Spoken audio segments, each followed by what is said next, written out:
Казна до животен затвор доби познатиот штипски угостител Стојан Чезарков, кој лани на 8 август во раните утрински часови ја уби својата 84 годишна мајка Марија Заркова. Убиството го извршил во семејниот дом со нож, пошто се јавил на бројот за итни повици.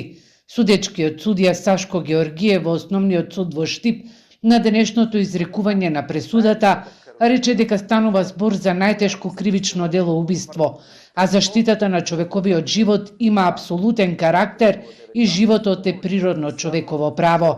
Според архивата на судот, Зарков во 3 наврати е суден за сторени кривични дела семено насилство. Со овие кривични дела било штета неговата мајка и неговиот покоен татко Ефтим Зарков при вршење на семени насилства.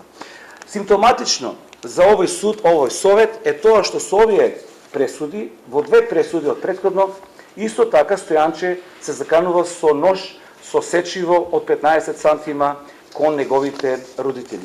Зарков во текот на судењето во 2 наврати даде исказ дека не се сеќава дали е убил неговата мајка.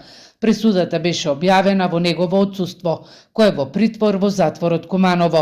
Во Основниот суд во Штип од 2020 година до денеска изречени се 3 казни до животен затвор за сторени свирепи убиства, од кои едната е изречена лани за убиецот на штипјанката Емилија Пешева, која беше задавена, а сторителот самиот се пријави во полициската станица во Штип.